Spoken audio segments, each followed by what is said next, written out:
Hello viewer, কেমন আছেন সবাই? আশা করি সবাই ভালো আছেন। আমরা যারা কিনা মাইক্রোসফট এইচ ব্যবহার করি, আপনারা হয়তো একটা জিনিস নোটিস করে থাকবেন যে যখন আপনি মাইক্রোসফট এইচটি ওপেন করুন, দেখতে পারবেন যে সেখানে বিভিন্ন ধরনের ওয়েদার, নিউজ ফিড বা এক্সেট্রা থিংস অ্যাপিয়ার করে।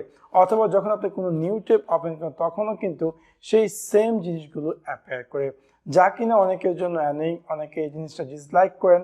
সো আজকে আমি আপনাদের সাথে শেয়ার করব কিভাবে আপনি মাইক্রোসফট ইজি ব্রাউজারে ব্ল্যাঙ্ক পেজ সেট করবেন।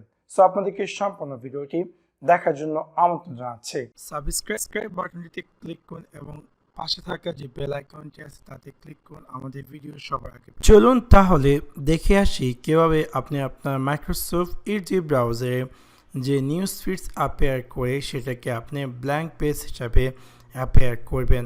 সো সেই কাজটি করার জন্য প্রথমত আমি আমার মাইক্রোসফট ইজি ব্রাউজারটি ওপেন করছি। আপনি দেখতে পারবেন যে যখন আপনি আপনার মাইক্রোসফট ইজি ব্রাউজারটি ওপেন করবেন, দেখতে পারবেন যে এখানে অনেক ধরনের নিউজ ফিডস অ্যাপিয়ার করছে।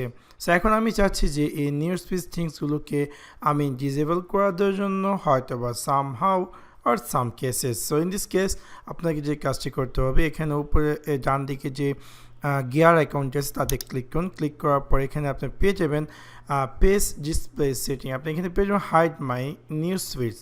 সো আমি যখন ক্লিক করব, ক্লিক করার পর যখন আমি সেভে ক্লিক করব, দেখতে পারবো যে আমার সম্পূর্ণ মাইক্রোসফট ইজি যে স্টার্টআপ পেজটি আছে সেটি ব্ল্যাঙ্ক পেজ হিসাবে সেট হয়ে যায়। আমি যদি এটাকে ক্লোজ করে আমি আমার মাইক্রোসফট ইজি ব্রাউজার ওপেন করি, দেখব যে সেটা সম্পূর্ণ ব্ল্যাঙ্ক অ্যাপিয়ার করছে।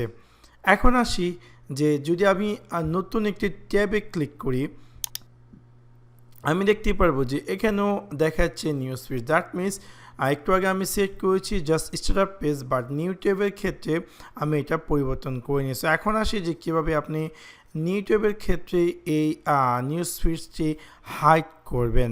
সো সেই কাজটি করার জন্য আপনি ডান দিকে যে ডট ডট ডট আইকন তাতে ক্লিক করুন। ক্লিক করার পর এখান থেকে ক্লিক করুন সেটিং ক্লিক করার পর আপনি এখান থেকে পেয়ে যাবেন কাস্টমাইজ সেকশনে ওপেন নিউ ট্যাব উইথ। এখান থেকে আমি ক্লিক করব এ ব্ল্যাঙ্ক পেজ। সো এখন আমি আমার এই মাইক্রোসফট ইজি ব্রাউজারটি ক্লোজ করে দিচ্ছি সবগুলো, and then again Microsoft Edge browser open করছি। দেখতে পারবো যে startup page blank, and then আমি যদি নিউ ট্যাবে ক্লিক করি, দেখতে পারবো যে সেখানেও সম্পূর্ণ ব্ল্যাঙ্ক। দ্যাট মিনস আমার স্টার্টআপ পেজ এবং নিউ ট্যাব পেজ দুটাই ব্ল্যাঙ্ক অ্যাপিয়ার করছে। সো এভাবে খুব সহজে আপনি চাইলে আপনার মাইক্রোসফট ইজি ব্রাউজারে যে স্টার্টআপ পেজটি আছে সেটা নিউজ পেজটি হাইড করে আপনি ব্ল্যাঙ্ক পেজ সেট করতে পারেন।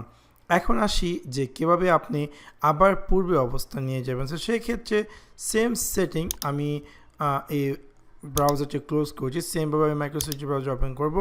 ওপেন করার পর এখানে যে গিয়ার আইকন তাতে ক্লিক করব। ক্লিক করার পর এখানে হাইড মাই নিউজ ফিডটাকে আমি আনচেক করে সেভে দিয়ে দেবো, অ্যান্ড দেন দেখতে পারবো যে আমার আবার নিউজ ফিডসে চলে আসে। বাট এখন যদি আমি আবার প্লাস বা নিউ ট্যাবে ক্লিক করে দেখতে পারবো যে এখানেও ব্ল্যাঙ্ক দেখাচ্ছে। সো আমি যদি এটা আবার নিউজ ফিড অ্যাড করি তাহলে এখানে ডট ডট ডট এখানে ক্লিক করবো। ক্লিক করার পর সেটিং ক্লিক করবো। সেটিং ক্লিক করার পর ওপেন নিউ ট্যাব উইথ আমি দিয়ে দেবো top site and suggest content. So এইভাবে খুব সহজে আপনি চাইলে আপনার মাইক্রোসফট ইজি ব্রাউজারে ব্ল্যাঙ্ক পেজ অথবা নিউজ ফিডস পেজ সেট করতে পারেন। সো আশা করি আপনাদের ভিডিওটি ভালো লেগেছে, এবং যদি ভিডিওটি ভালো লেগে থাকে অবশ্যই লাইক এবং শেয়ার করতে ভুলবেন না।